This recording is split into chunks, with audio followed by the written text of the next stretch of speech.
Le lundi, le réveil matinal est souvent difficile. Il faut se faire violence. Comme un lundi, où le réveil contrarié de Martine, contrairement à tous les autres jours, et surtout à tous les autres lundis. Martine se réveilla avant son réveil, celui de son téléphone portable. Elle se leva de son lit et se cogna violemment le pied gauche. Elle hurla de douleur et s'assit sur son lit. Elle massa ses orteils endoloris. C'était très douloureux. Quelques minutes après, elle se leva et se dirigea vers la salle d'eau, contrairement à d'autres lundis.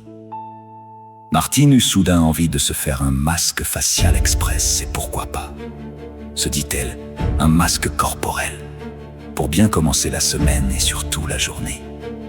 Elle ne put résister à l'envie de se faire du bien, de se chouchouter un peu.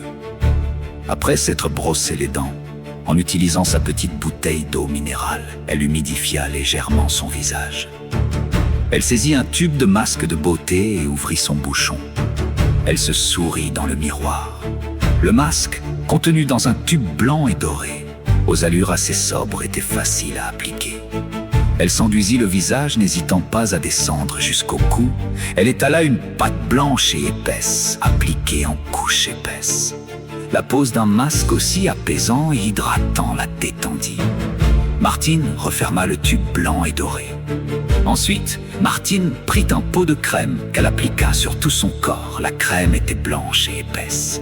Et le temps que le tout sèche quelque peu, son réveil sonna enfin. Martine se précipita dans sa chambre à coucher pour arrêter le réveil, puis reposa son téléphone portable sur la table. Elle retourna dans la salle de bain. Elle ne put s'empêcher de jeter un coup d'œil dans le long miroir mural. Elle sourit en découvrant son image dans le miroir. Elle ressemblait à une momie. Martine grimpa dans sa baignoire pour une douche rapide. Elle saisit le pommeau de la douche et ouvrit le robinet d'eau chaude à son maximum avec frénésie. Elle fit couler ce qu'elle croyait être de l'eau chaude sur son corps. Le jet d'eau était très glacial. Martine poussa un cri strident de surprise au contact de cette eau avec sa peau. L'eau était non pas froide, mais glaciale. Brrr, qu'il faisait froid! Martine se retourna grelottante à la recherche du bouton d'arrivée d'eau chaude en vain. Elle ne s'était pourtant pas trompée de bouton, mais malheureusement, l'eau chaude tardait vraiment à arriver. Elle attendit encore quelques minutes, mais l'eau chaude ne venant toujours pas. Elle essaya de se donner du courage pour s'habituer à cette eau en vain. Martine attendit encore une fois, quelques instants, mais rien ne changeait. Très vite, elle comprit qu'elle avait ou qu'elle allait avoir un gros problème, d'autant plus que l'horloge tournait. Martine tourna le robinet pour le fermer et reposa le pommeau de la douche.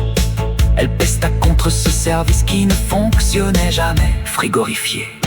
Elle sortit de la baignoire et courut jusqu'à la cuisine pour bouillir de l'eau. Mais la cuisinière ne fonctionnait pas. Elle dut mettre de l'eau dans une bouilloire électrique à plusieurs reprises pour la chauffer. Martine tremblait de froid. Elle versa l'eau bouillante de petites quantités dans une petite bassine. Elle y ajouta de l'eau glaciale, puis elle se précipita dans la salle de bain. Elle fit plusieurs allers-retours, ce qui n'était vraiment pas très pratique. Avec cette eau tiède, elle tenta de se laver pour ôter son masque facial et corporel, mais par manque d'eau, elle dut terminer sa douche avec de l'eau glaciale. C'était horrible de se rincer à l'eau glaciale, mais elle n'avait plus le choix, d'autant qu'il faisait un froid de canard en cette matinée hivernale. Alors que Martine poussait des cris du fait de la douche glaciale et qu'elle ne parvenait toujours pas à s'habituer à cette eau glaciale, la lumière de la salle de bain s'éteignit brusquement. Un fusible avait sauté. Des eaux parées et perturbées, Martine se retrouva dans le noir complet. Cependant, elle continua courageusement sa douche. Bon gré, mal gré, Martine essayait de deviner les choses. Ensuite, elle sortit de la douche. Elle se dirigea près d'une fenêtre, store relevée vers la lumière du jour. Martine alluma une bougie et dans la pénombre elle s'activa pour se sécher et soindre tout en grelottant tellement il faisait plus, il n'y avait plus de lumière ni de courant. Panne d'électricité, Martine ne put ni repasser ses verres.